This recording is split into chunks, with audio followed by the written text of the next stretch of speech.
not sure what the big deal is about Bud Light. It's just beer. What the? What the? What the? What the? What the? I better get a regular beer. Let me drink some Coors.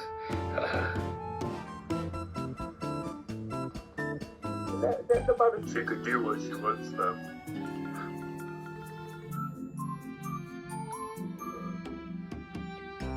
Wait, what? Don't tell me what penis is that. Who, me? I'm asking, I could never. where is that voice coming from? What voice? Okay. Oh, it's too late for this. Wait, I'm what? not saying. Wait, what voice? No, I'm saying I'm hearing a guy talking to your girl, innit? A guy? Wow. No, Weaver. What I is the can hear that too. What the fuck is happening? How much is she the guy? Wait, what? I'm not a guy. Hold up, but the ass, see, you scanning on it? Everybody can see that's a man right there. Yeah, you don't even have to turn around. I'll be like, what the hell is that? Welcome to my gym, women only.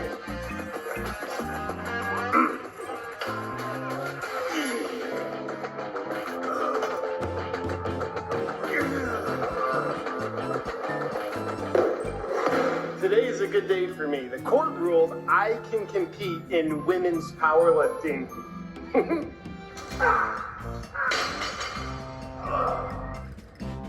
I clipped my nuts on that one. And about damn time, they were only gonna let me compete in the men's. You sure about that? You sure about that? You sure about that? But a good portion of children do know as early as seemingly from the womb, and they will usually express their gender identity as very young children. Some as soon as they can talk. They might say phrases such as I'm a girl, or I'm a boy, or I'm going to be a woman, or I'm going to be a mom. Kids know very, very early. So in the gym clinic, we see a variety of young children all the way down to ages 2 and 3, and usually up to the ages of 9. When they come into the clinic, they'll see one of our psychologists, and we'll be talking to them about their gender. We'll be talking to their family about how to best support that child and how to make sure that child has what the child needs when they say that they might be. Hey, cut this bitch off. Yeah, man, yeah, I mean, as soon as they get this, what kid, Kevin, hold up, what kids walk around, okay, they start talking around one, what kid goes around, mama, mama, mama, mama, girl, I'm gonna be mama. I'm gonna be a girl. I won't suck cock. What's wrong with you? You just slipped up when you said I want to reimagine my identity. See? Imagine. What is imagination? Delusion. You imagine something that is not physically there. So he does that himself. You remember when you were kids and we used to watch like the X-Men and Superman? I used to chase your friend around and saying, I'm Superman, and the other guy would be like, he's whatever villain or Superman, right? And you'll be like, I got the kryptonite, and you act like you're getting weak and you collapse on the floor. As you get older, you don't do that anymore. You break out of that. That's what kids do. They imagine stuff like that because they thinking they are, but they know they're not. You want to wear a dress and you want to call yourself Tiffany and you want to put a pillow in you. If you want, I don't need to know your name. It doesn't mean anything to me. You want to call? I'm not going to sit here and say I don't believe your name is Tiffany. You know, a person comes up to me and they're in a dress and a skirt and they say my name's Tiffany. Okay, cool, Tiffany, cool, right? But when it becomes Candace is a bigot because she won't acknowledge that Tiffany the man got her period and can have a baby, I'm not playing that game. I will never. So tomorrow, back I come on your down. show tomorrow, and I've decided that, or a year from now, suddenly I have reimagined my identity, and I have recognized and affirmed my identity as a trans woman, and I no longer want to identify as Mark. I want to identify, as to use your example, as Tiffany. You wouldn't be like, Not even true. There is no difference between men and women. Then why do you think powerlifting has separate categories for men and women? It feels like you're being a bigot right now. Fucking regret surgery. However, I knew recovery was gonna be hard, but nobody tells you that it could be this fucking hard.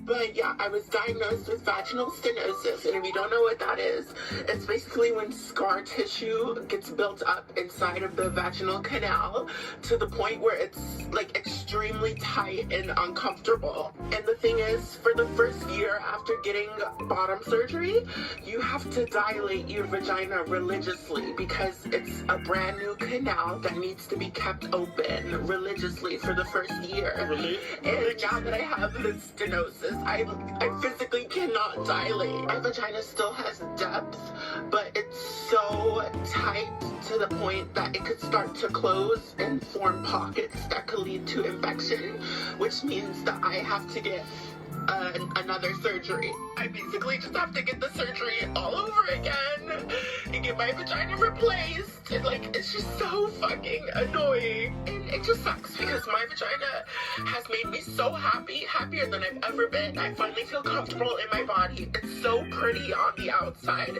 It's just the inside of it that's all Pouch. That's what they call them, Barbie pouches. You know, if you get bottom plate, they call them Barbie pouches. Your Barbie pouch is actually, it's nothing but What's a cum. happening to you? All it is a cum catcher. Semen catcher. That's all it is. It's a semen catcher. You know when she has sex, have some dude go up in her and bust? Yeah. She gotta go and clean that shit out. All that shit's gonna get infected. You know why? There's nothing about me that's manlike. I'm just like any other woman. I don't know what's wrong with this thing, but it won't go in. Let me read the instructions again. Whack, pull it back model. After a match, if I spot an erection lasting more than 4 hours, I know someone's been doping. Wait a minute, did I hear that right? You stated after a match, if you were to spot an erection that had lasted over 4 hours, that would mean somebody's doping. Just how long are you staring at dicks? Because if they pull up to the match hard, after training earlier that day hard, they proceeded to perform hard, and you still had to watch other competitors alongside watching those who had already competed to see if the erection lasts. Your day job is watching dicks. You a dick watcher, a Richard spotter. It's ridiculous. No pun intended. Sometimes fighters get performance anxiety, and that's where good coaching comes in. You have to get that dick up. What? You gotta get that dick hard. Who's the big boy? I'm a big boy. Oh, you're the ref and the coach. This man is pitching, catching, and the Let's say umpire. powerlifting. Suck my... I find that June, the month of June, fills me with the most pride, perhaps, that I have ever been filled with. And so you can imagine how happy I am. And you're gay. You're gay. Gay? I'm filled with frivolity? So I'm both gay and proud in the month of June. And I know you are too. And I'm glad to see that our country is celebrating my sense of happiness, joy, and pride by doing things like waving beautiful rainbow flags over the Vatican, by putting rainbow flags on the sides of like Abrams tanks going into battle, the military saying that what we are as individuals is actually the source of our strength, ignoring the fact that they've been cutting the hair off of teenage kids to make them all into mindless automatons for, basically the entire history of the nation. It's Pride Month. That's what I'm trying to tell you. And it's good to be here with you, Jim. No, motherfucker. No, don't play. It's not.